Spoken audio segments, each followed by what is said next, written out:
हे युवा मित्रों, क्या तुमने कभी सोचा है कि यह जीवन तुम्हें किस दिशा में ले जा रहा है? क्या तुम्हारा मन भी कभी पूछता है, मेरे भीतर जो समय और शक्ति है उसका मैं क्या कर रहा हूँ?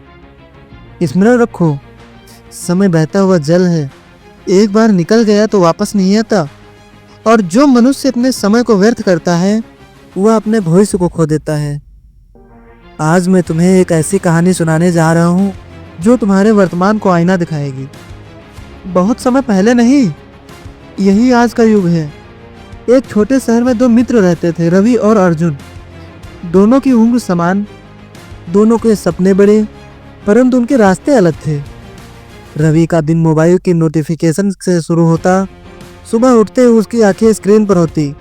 रील्स, गेम्स, मीम्स, चार्ट्स, यही उसकी दुनिया थी। हर नया ट्रेंड, हर नया फिल्टर, यही उसका उत्साह था। किताबें उसके लिए केवल परीक्षा के दिनों में याद आती। और दूसरी ओर था अर्जुन। वही उम्र, वही मोहल्ला, वही स्कूल, पर सोच अलग। अर्जुन हर सुबह सूरज के साथ उठता, किताबों के साथ समय बिताता, अपने सपनों के लिए मेहनत करता। उसके मित्र कई बार कहते, अर्जुन इतना क्यों पढ़ता है, थोड़ा मोबाइल चला ले, थोड़ी मस्ती कर, जिंदगी एक ही बार मिलती है। अर्जुन मुस्कुरा कर उत्तर देता, जिंदगी एक ही बार मिलती है, इसीलिए इसे बनाने का अवसर भी एक ही बार मिलता है मेरे दोस्त। घंटे दिन में, दिन महीनों में, महीने साल में बदलते गए। रवि अब भी स्क्रीन में खोया रहा। हर दिन कहता, कल से पढ़ाई कर लूंगा, पर कल कभी आया ही नहीं। अर्जुन रोज वही करता जो उसके सपनों को पास लाता। रातों को जागता, सुबह जल्दी उठता, बार बार असफल होना और फिर प्रयास करना, यही उसका खेल था। यही संसार का नियम है, जो अपने कर्म को महत्व देता है वही समय के साथ ऊपर उठता है, और जो अपने मन के आकर्षणों में बहता है वही पीछे छूट जाता है। धीरे धीरे 5 वर्ष बीत गए। अर्जुन अब एक बड़ी कंपनी में इंजीनियर बन चुका था। उसकी मेहनत ने उसे सफलता दी। उसके माता पिता के चेहरे पर गर्व की चमक उठी। उसके पास अपनी कार थी, अपना घर था, और सबसे बड़ी बात, अपने सपनों को सच करने की शांति थी। और रवि अब भी मोबाइल की दुनिया से बाहर नहीं निकला। छोटे मोटे काम कर रहा था, पर मन में पछतावा भारी था। रील्स के व्यूज और गेमिंग रिकॉर्ड अब उसके लिए कुछ भी नहीं थे। वो बस सोच रहा था, काश मैंने समय पर मेहनत की होती, काश मैंने स्क्रीन पर नहीं अपने भविष्य पर ध्यान दिया होता।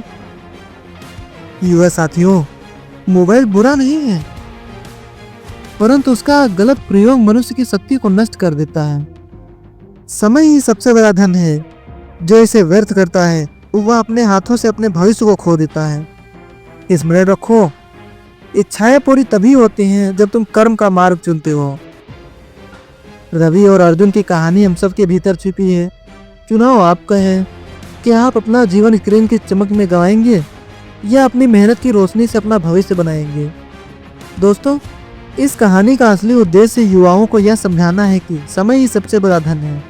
मोबाइल, सोशल मीडिया और रील्स हमें कुछ पल का आनंद तो दे सकते हैं, लेकिन अगर हम अपने सपनों और भविष्य की कीमत पर इनका गलत इस्तेमाल करते हैं तो आने वाले सालों में सिर्फ पछतावा ही हमारे पास बचता है। रवि और अर्जुन की कहानी यही बताती है कि मनोरंजन और मेहनत में संतुलन जरूरी है। मेहनत का फल देर से मिलता है, पर वही जीवन को संवारता है।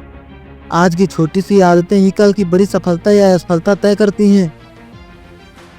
हे युवा मित्रों, जिस प्रकार एक बूंद पानी से घड़ा भर जाता है, वैसे ही छोटे छोटे कर्मों से जीवन का भविष्य बनता है।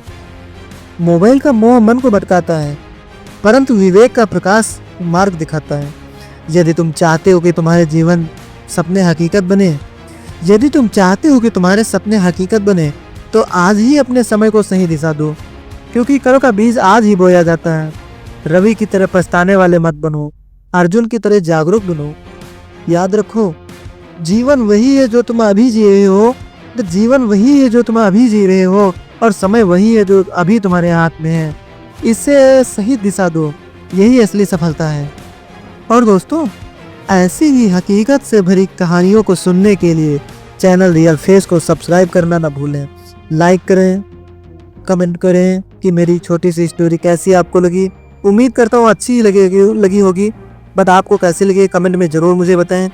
और जीवन का सच्चा चेहरा जो आपको जागरूक बनाता है और आपके भविष्य को रोशनी देता है।